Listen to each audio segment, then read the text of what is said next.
The musical roots of Ives' Thanksgiving can be traced to his college days back in New Haven. He never expected most of his compositions to be played in public. But he did have experience as a practical musician, particularly during those years when he played right here in Center Church in New Haven as the organist. He liked the experience of the Sunday services, the sense of communion and contemplation of the eternal.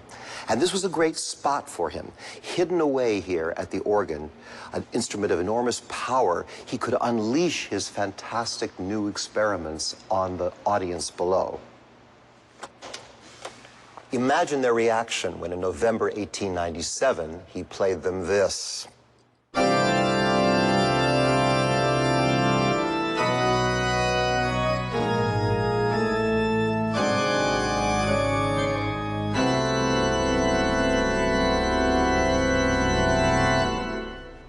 From this music grew the last movement of Holiday's Thanksgiving.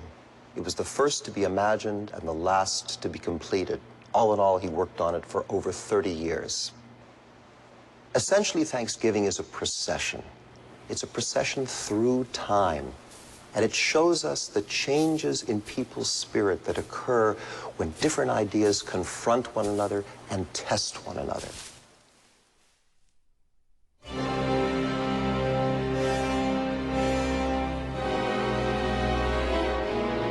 Ives represents this right at the beginning of the piece when the orchestra is divided into groups playing hymns in two opposing keys.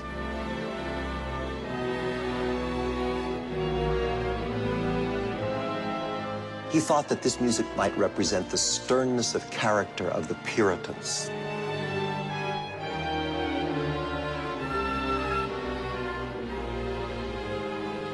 Most prominent is the traditional Thanksgiving hymn tune, The Shining Shore.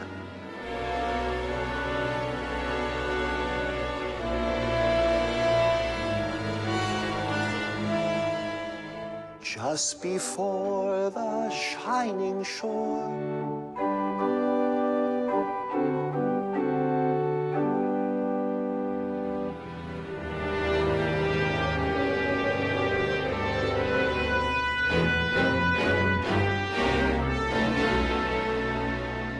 the bits of hymn tunes strive with one another, becoming more violent and agitated.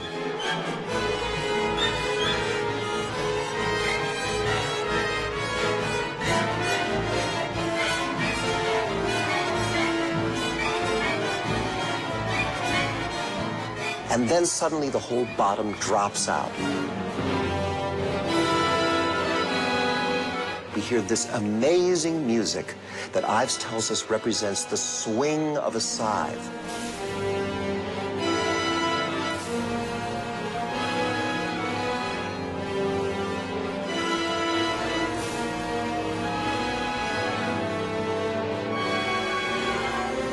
But is it the farmer's scythe harvesting his crops, or is it death mowing down generations of men?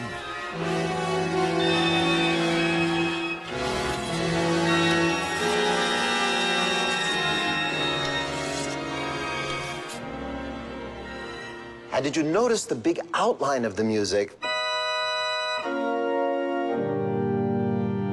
is another version of Ives' question of the universe motive?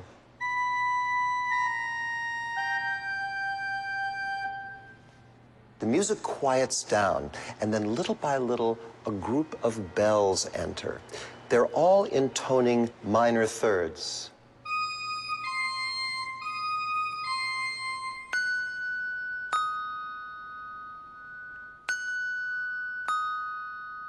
To me, these motives sound like people calling to one another in a big wilderness. Maybe calling people's names like Charlie, Anna. Or maybe it's something as simple as you, anybody there? Whatever, it makes a landscape of loneliness.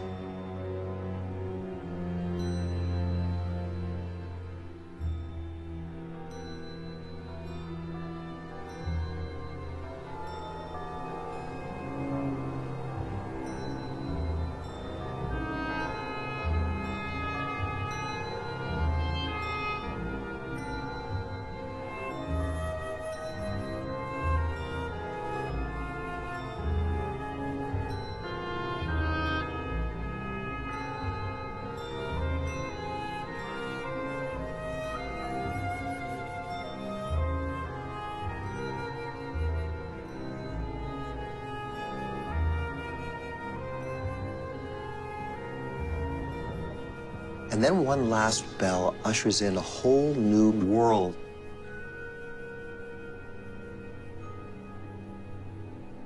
It's like a warm memory you'd have of sitting around your own Thanksgiving table. And in it, Ives seems to anticipate the world of Copland and Gershwin, although being Ives, there's always that little yoo-hoo off somewhere.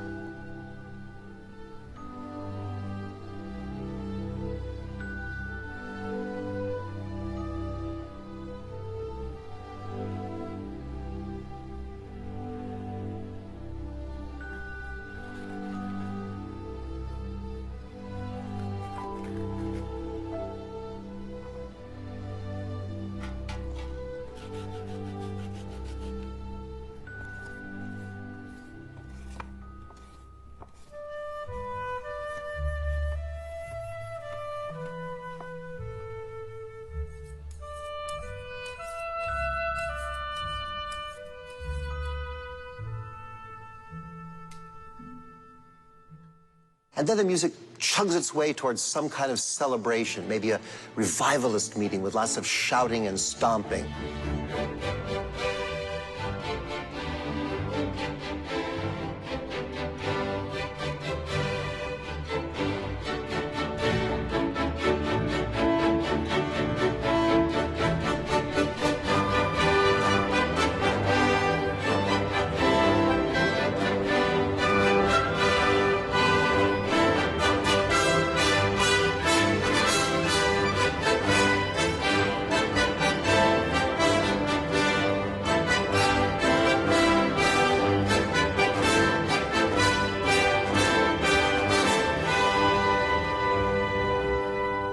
We come back to the quiet, shining shore, and then the procession resumes.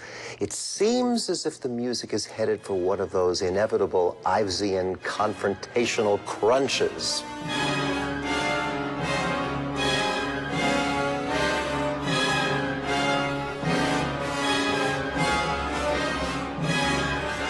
But just when the tension seems unbearable, Ives has a surprise for us.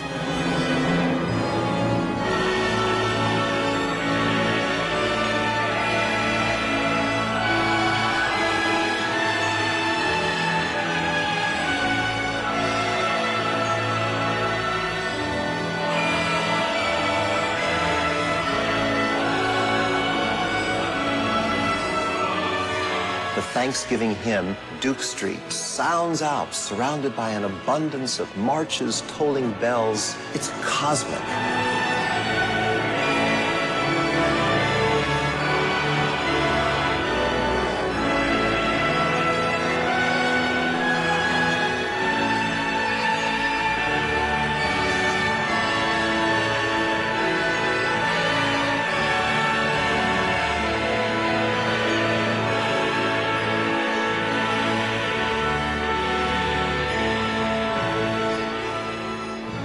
The choir begins a little round on the words, "Worship thee, worship thee," and the whole procession passes into the distance, the songs merging into one universal hymn of mankind. As still getting quieter and quieter, we come to one last amen with, wouldn't you know it, the bells playing that remaining question.